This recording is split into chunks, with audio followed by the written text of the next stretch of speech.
आज श्री कृष्ण जन्मोत्सव का दूसरा दिन ईश्वर प्रेमाश्रम पर, और उसमें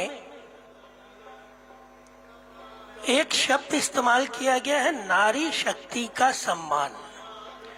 नारी शब्द अपने आप में शक्ति का द्योतक है, उसके साथ शक्ति लगाने की जरूरत नहीं पड़ती है, क्योंकि आप जिन जगहों पर जाते हैं बड़ा आसान है पहचानना। जहां आप जाएं, शांति मिले, सुकून मिले, लगे कि यहाँ किसी देवता देवी का वास है, तो हमारे शास्त्रों ने कहा है, यत्र नार्यस्य पूज्यन्ते रमन्ते तत्र देवता। जहां पर ऐसा लगे कि कुछ विशेष सुकून मिल रहा है, तो समझ लीजिएगा कि यहाँ नारियों का सम्मान किया जाता है, तब भगवान वहां आता है। भगवान वहीं आता है जहां नारियों का सम्मान किया जाता है। तो भगवान से पूछा गया, पुरुषों के सम्मान में क्यों नहीं आते हो? तो ठाकुर जी ने जवाब दिया कि मैं तुम्हारे सम्मान में आ सकता था, लेकिन मेरी बनावट में ही तुम्हारे अंदर वो स्थान नहीं है जिसमें आकर मैं पृथ्वी पर आ सकूं। ये केवल मैंने नारियों को दिया है, इसलिए जहां नारी का सम्मान होता है वहीं मैं आता हूं। आज हम सबका सौभाग्य है, एक हमारे यहाँ कवित्री हुई थी महादेवी वर्मा जी। उन्होंने एक कविता लिखी, क्योंकि उस समय की परिस्थिति थी कि आंचल में दूध, आंखों में पानी। लेकिन अब वो समय बदल गया है। अब वो समय नहीं रह गया है कि हम नारी को कुछ भी कह दें, कैसे भी रख लें, तो वो चुपचाप रहेगी। अब वो चुप नहीं रहती है। चुप थी तो गार्गी बनी थी। और बड़ा आश्चर्य है, ये पृथ्वी की एकमात्र ऐसी जीव है जो अपने जीवन में 2 बार मरती है। 25 साल 20 साल जिसको माता पिता मान के जिस घर में उछलती है, कूदती है, अधिकार जताती है, सब कुछ करती है,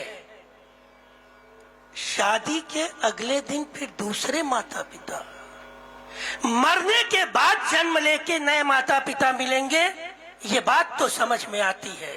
जिंदे जिंदे दूसरे माता पिता को स्वीकार करना पड़ेगा, ये सबके बस की बात नहीं है। ये नारी ही कर पाती है। एक अपने पूरे जीवन को मृत्यु में जीते जीते झोंक कर एक नया जीवन, फिर वहां बेटी बनने का ABCD से प्रयास, कुछ सफल होती हैं और कुछ असफल होती हैं। अफसोस कि नारी को असफल नारी ही करती है, पुरुष नहीं करता है। अगर नारी नारी का सम्मान करने लग जाए तो इसके बराबर ताकत किसी में नहीं है। जब सारे देवता हार गए, तब उन्होंने दुर्गा को पुकारा, क्योंकि पुरुषों के बस का नहीं था। हमारे सामने आज के समय में बहुत सारे समाज के कार्य आपके द्वारा अच्छे ढंग से क्यों हो जाते हैं? क्योंकि आप में बुद्धि भी है और हृदय भी है। घर के बच्चे से पूछा जाए कि मम्मी पापा में किसको ज्यादा प्यार करते हो, तो ईमानदारी की बात है कि वो कह देगा कि मम्मी को करते हैं। तो कोई बात तो अलग है कि माताओं की ओर सबका झुकाव होता है।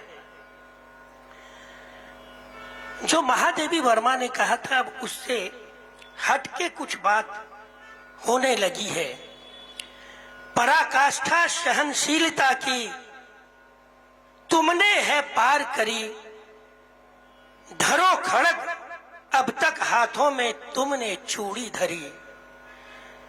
तोड़ के जंघा दुर्योधन की, दुशासन का सीना फाड़ो, केश रक्त से सींच सींच कर लंका स्वयं ही जला डालो। आवाहन कर मां चंडी का, कब तुम स्वयं पधारोगी और बन काली हर महिषासुर को तुम चुन चुन के मारोगी। आज अगर ये आपके हृदय में आग नहीं जलेगी तो ये दुस्साहस करने वाले जो आज माताओं और बहनों पर काली निगाह रखते हैं वो बढ़ जाएंगे। इसलिए महिषासुर मर्दनी बन के काम करना पड़ेगा। और हम सौभाग्यशाली हैं कि आज हमारे बीच में वही महिषासुर मर्दनी बन के समाज में तांडव करने वाली नारी शक्ति उपलब्ध है। और हम सब सौभाग्यशाली हैं कि हम उनका सम्मान कर रहे हैं। आपको सम्मान करने वाला सम्मानित होता है, आपको सम्मान देके आपको सम्मानित नहीं किया जा सकता है। इसलिए आज के इस कार्यक्रम में एक और बड़ी बात हुई। जब हम चर्चा में थे कि सबको बुलाया जाए तो ये हो रहा था कोई देर में आएगा ही नहीं। गुरुजी सब लोग 5-6 बजे तक ही आ सकते हैं। फिर कुछ लोगों ने पूछा कि सम्मान देने में कौन आ रहा है। फिर पता चला किसी से कि शंकर लालवानी जी आ रहे हैं। तो कई लोगों ने कहा अगर लालवानी जी आ रहे हैं तब हम देर में भी आ सकते हैं। ये देखिए हमारे शहर के सांसद की कीमत कि जिनके नाम पर ये नारी शक्तियां बेसमय पर भी चल सकती हैं। ये सुरक्षा की गारंटी इनके द्वारा मिलती है, अन्यथा कोई नहीं आता। सबने कहा था हम 6-7 बजे के बाद, लेकिन जब पता चला शंकर लालवानी जी हैं तो हम 9 बजे भी आ जाएंगे। कोई ऐसा अपना हो जिसका नाम लेके हम अंधेरे को भी पार कर जाए तो डरे हुए लोग हनुमान जी का नाम लेके पार हो जाते हैं। वैसे ही हमको ये लगा कि अगर हमारे बीच हमारे अति प्रिय सांसद जी हैं तो आप सब लोग निडर होके रात को देर तक भी आ सकते हैं। ये हम सब लोगों के लिए बहुत अच्छी बात है। हमारे पास ये कंचन गीदवानी जी, ये हमारे आश्रम की संत ही हैं, है ना। ये चोला बदल के इसलिए काम कर रही हैं कि मिलिट्री का सिपाही साधु हो भी जाए तो उसको मशीन गन लेके ही खड़ा होना पड़ेगा, वो डंडा लेके खड़ा नहीं हो सकता।